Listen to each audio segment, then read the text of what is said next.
안녕하세요. 서남. 오늘 서남이 거의 상한가에 근접했습니다. 근접해서 지금 1,500원에 이제 마무리를 했는데요. 제가 이날 이틀 전에 방송을 했죠. 이거래일 전에 지난주 금요일 날. 그리고 역시 많이 이렇게 흔들어서 개미들을 힘들게 하면 어쩌나 했는데 이틀 만에 이렇게 다시 고점 비슷하게 지금 올라왔습니다. 그래서 오늘 서남에 대해서 설명을 할 텐데요. 먼저 초전도체 관련한 뉴스가 어떤 것들이 있었는가 한번 보겠습니다. 주말에 나왔던 뉴스가 초록철회죠. 초록철회를 들어가면 퀀텀 에너지 연구소 연구진이 미국 물리학회에서 연구 성과에 대해서 발표하게 됐는데 갑자기 그것을 철회했다라는 뉴스가 나왔어요. 그래서 이제 어저께 월요일 날 거래에서는 굉장히 좀 안 좋은 약한 모습을 보였죠. 초전도체들이. 그런데 갑자기 오늘 아침에 초록철회는 연구진들이 한 게 아니라 CCS 뭔 주주가 이름을 도용해서 철회를 신청했다 이런 찌라시. 그냥 초록철회라는 용어도 저는 생소합니다. 그러니까 논문을 발표하게 한 거를 취소했다. 그런데 이 취소한 것을 본인들이 한 게 아니라 이름을 도용해서 다른 사람이 철회를 했다. 이런 논란들입니다. 그래서 초록철회가 주말에 뉴스 나오면서 이렇게 이제 초전도체가 이제 당분간 약세겠구나 이랬는데 역시 테마주는 뉴스가 그냥 난무하죠. 좋은 호재 뉴스, 나쁜 뉴스가 항상 엄청난 재생산하게 됩니다. 그것도 그건데 신성 델타테크가 오늘 좋은 뉴스가 있었습니다. 신성 델타테크가 퀀텀 에너지에 직접 투자해서 첫 지분을 확보했다. 그 전에 신성 델타테크가 상승한 이유는 투자사를 통해서 간접적으로 지분을 소유했다고 했는데 말고 직접적으로 소유했다. 엄청난 호재죠. 그래서 오늘 신성 델타테크가 상한가 들어갔습니다. 상한가를 들어가니까 2등주였던 서남, 그 다음에 덕성, 파워로직스, CCS 이 정도. 신성 델타테크의 흐름 봐볼까요?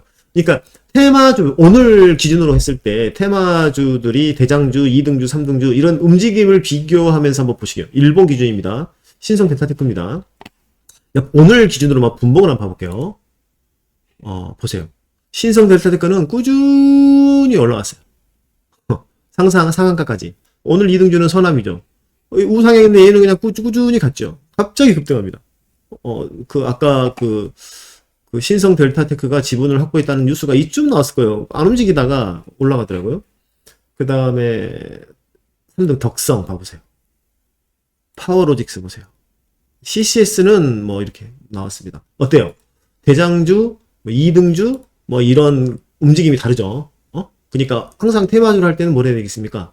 대장주를 하는 겁니다. 대장주.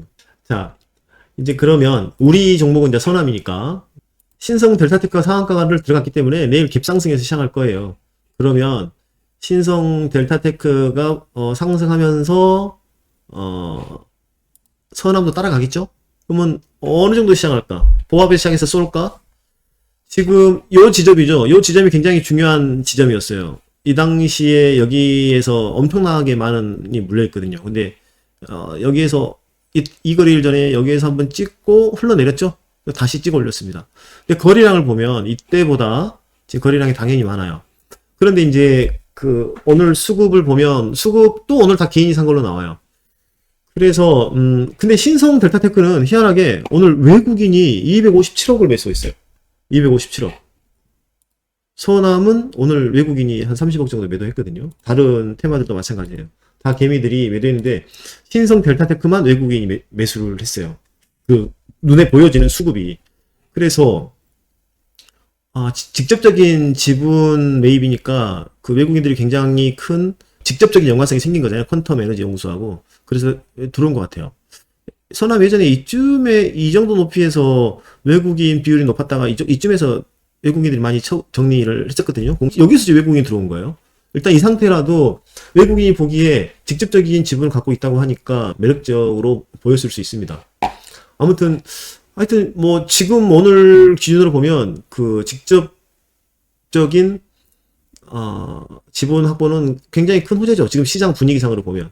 보세요. 여기 10,000원짜리가 지금 14만 8천원이니까 거의 14배가 올랐어요. 14배가. 14배가 올랐습니다. 뭐 서남은 예전 바닥 기준으로 뭐 3,000원을 본다고 하면 지금 한 3배 정도 되고, 예전엔 5배 정도 갔었죠.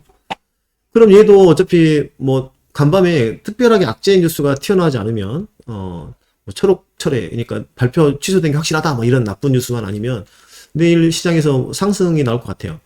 그럼 이 지점을 2번에 왔기 때문에 여기에서 이제 제끼고 올라가냐? 아니면 뭐 또 조정 줬다가 또 다시 제끼는 흐름을 보이냐? 이 차이인데, 오늘 느낌은 마지막에 끌어올린 것도 하여튼 개미들 매수세가 몰려서 여기 급등을 했어요. 그건 확실해요. 만약에 세력이 남아있다면 세력이 돈을 써서 막판에 올린 것 같진 않아요. 왜 세력이 막판에 개미들 매수세만으로도 충분히 올라갈 수 있는데, 세력들이 비싼 위치에서 돈을 쓸 필요 없잖아요. 그죠? 모두 추론입니다. 제 상상입니다. 그래서 상승을 한다면 지금 이제 굉장히 이 10,000원 이 지점이 굉장히 저항이 컸던 지점이에요. 거래량도 많이 나온 지점이고, 이 지점에서. 근데 여기를 이제 제끼면 그 다음엔 이쯤 아닐까? 12,000, 3,000원, 4,000원 여기입니다. 여기 구간이에요. 어쨌든 내일 만약에 간밤에 특별한 악재가 없다면 뭐 12,000원 정도까지 뭐 찍어주는 흐름 보이지 않겠어요? 장이 크게 나쁘지 않고, 만약에 뭐 호재 하나 준다면 막 뻥 뚫는 흐름도 나오겠고, 뭐 그럴 수 있어요.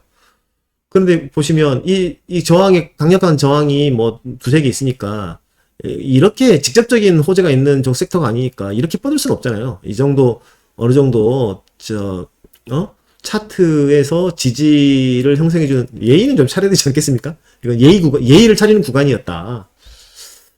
라고 이제 이렇게 저는 이제 생각합니다. 생각하고, 하여튼, 내일은 오전장, 장시작장을, 아까 신성 델타테크 서남은 유심히 봐야 돼요. 약간 집중도 있게 유심히 봐야 되고, 상당히 만약에 뭐, 이 정도까지 올라간다면, 뭐, 일부분 익절하고 싶은 욕구가 저도 생길 것 같아요. 예. 오늘 1,500원 기준으로 해서, 우리 공동펀드 수익률 계산해보면 141%입니다. 지금 현재. 와, 짝짝짝. 뭐, 여기서 안 팔고 인내했는데 이틀 만에 올라와주니까 기분 좋습니다. 기분 좋고, 그렇습니다. 자, 그리고 이제 제가 하나 더 드리고 싶은 말씀은 이제 신성 델타테크입니다. 초전도체 테마가 과연 어디까지 갈 것인가? 요점은 그거잖아요. 초전도체 이 기술이 실체가 있는 기술이라고 하면, 어마어마한 사건이죠. 뭐, 우리 짤들도 많이 나오지만, 대한민국이 세계 국부 1위로 갈 수 있는 기술입니다. 그래서 이렇게, 이 테마가 이렇게 강하거든요. 그런데 이걸 보면서 제가 언뜻 떠올랐던 기억이 있습니다. 2000년에 닷컴 버블이 있었지 않습니까? 닷컴 버블에 가면 이렇게 새로운 기술이라고 뭐 주식 오래 하신 분들은 다 알고 있습니다. 그때 지금은 사명이 바뀌어서 솔본입니다. 솔본. 그때 닷컴 버블 때 새로운 기술이 150배가 올랐어요. 그때 이 새로운 기술의 상품은 뭐였냐면 무선 다이얼 패드. 그때 당시 우리 국제 전화를 하면은 돈을 엄청 부담했지 않습니까?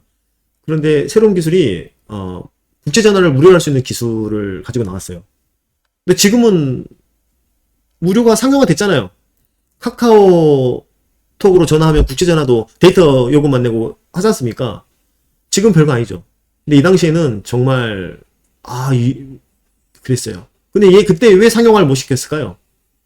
그때 하여튼 뭐 이 기술로 상용화 못 시켜 150배 꿈으로 이렇게 150배 갔다가 떨어졌습니다. 뭐 꿈의 크기로 보면 그때 이 무선 다이얼 패드보다 초전도체는 커요. 근데 그때 국제전화를 무료로 한 것도 못지않게 컸던 테마였거든요. 개인적인 생각입니다만 이 엄청난 기술이 나와버리면 기존 기득권을 갖고 있는 대기업들이 밀리게 되지 않습니까? 채용을 안 해주죠. 이 기술을. 통신사가 있어야 이 기술을 써먹을 거 아니에요. 이 새로운 기술을 단독적으로 그 기술이 있다고 하여 모든 통신망을 구축해서 이 기술을 상용화를 할 수 없잖아요. 통신 기업들. 근데 웃긴 게 통신 기업들이 다 요 전화 통화 요금으로 기업의 수익을 내는 구조였는데 이제 이런 경제 생태계, 경제 권력의 작용도 있었다고 생각합니다. 신성 델타테크 보면 뉴스가 정말인 것처럼 보이도록 하죠. 이 뉴스 볼까요? 이 뉴스가 뭐냐면 신규 자금 유치에 성공한 퀀텀은 이 자금을 활용해 국채 특허, 신성 델타테크가 지분 매입을 했잖아요. 이걸로 국채 특허를 한대요. 퀀텀은 권영한 고려대 연구교수와 초전도체 특허를 두고 분쟁 중인 상황이래요. 네 거냐 내 거냐 이러고 있는 상황이에요. 근데 네 거냐 내 거냐 상관이 없어요. 근데 제3자가 들었을 때는 진짜인 것 같잖아요. 이게 중요한 거예요. 이게 뭐 대단한 정보망도 없고 또 뭐 이런 최고급의 정보를 뉴스에서 그냥 우리가 뉴스만 보고 이게 사실이다 아니다고 판단하지 않습니까?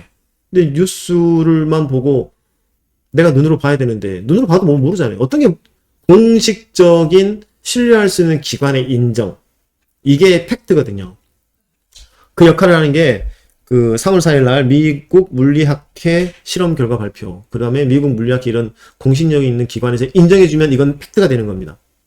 어떤 뉴스가 나와도 지금은 100%가 아닌 거죠. 이 뉴스를 보면 정말 그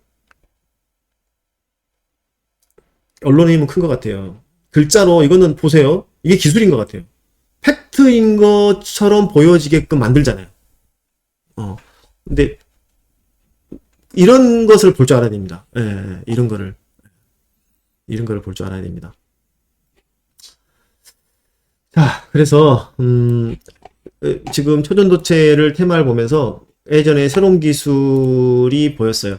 실제로 저 연구진들이 저 기술을 완성을 했다고 하더라도 이게 이제 국부잖아요. 우리나라 국부.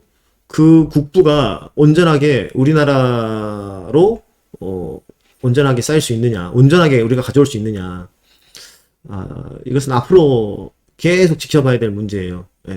뭐 이 지구의 인류 문명을 바꿀 수 있는 이 기술을 대한민국이 다 가진 모르겠지만 뭐 패권을 다투고 있는 중국이나 미국이나 얘네들이 이게 실제로 기술이 개발이 됐다면 가만 놔두겠어요?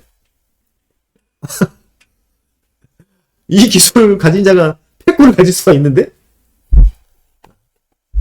하여튼 뭐 생각이 복잡해집니다. 너무 지금 복잡하게 이제 설명하면 또 머리 아프죠? 자, 지금까지 뭐 설명했습니다. 이제 뭐 서남은 뭐 직접적인 연관도 없는데 왜 이렇게 뛰냐? 우리나라에서 초전도체 선제를 만드는 유일한 업체예요. 만약에 저 기술이 상용화 된다면 이 업체에서도 저걸 만들까요? 안 만들까요? 그죠? 간접적으로 수혜가 되는 거죠. 산업적으로. 또 이거 말고도 우리 이제 막 대기업 제조업체 있잖아요. 강제 선제 만드는 이런 굴지의 대기업들. 그러니까 이 테마로 들어가면 고려제강, 고려제강도 이렇게 뛰네요. 그죠? 고려제강. 왜냐면 상용화되면 직접 만들어야 되잖아요. 모비스 막 이런 애도 좀 영향을 받는 것 같고 다 묶여 있어요. 그렇기 때문에 뭐 직접적인 연관성은 없지만 그렇다고 하여 간접적으로 연관성이 없는 것도 아니다. 직접적으로 초전도체를 만드는 업체이기 때문에 이렇게 좀 길게 설명하는 것은 테마주 실체가 있는지 없는지는 모르겠어요. 저는. 근데 뉴스들을 보면 정말 사실인 것 같기도 하고 정말 지금 이 시점에 인류의 문명을 바꿀 수 있는 초전도체 기술을 정말 발명이 됐을까? 모르겠어요. 모르겠지만 우리는 뭐 주식 투자를 하는 사람으로서 테마주에 관련해서 공부한다 생각하시고 지금 이 내용들을 한번 뭐 학습해 보시면 도움이 될 것 같습니다. 이제 고수들 말씀하시는 건 하는 건 아니고요. 우리 초보자들에 한해서 이제 테마주가 지금 이런 특징들이 있다. 이런 거를 뭐 참고하시면 되겠습니다. 예. 시청해 주셔서 감사합니다.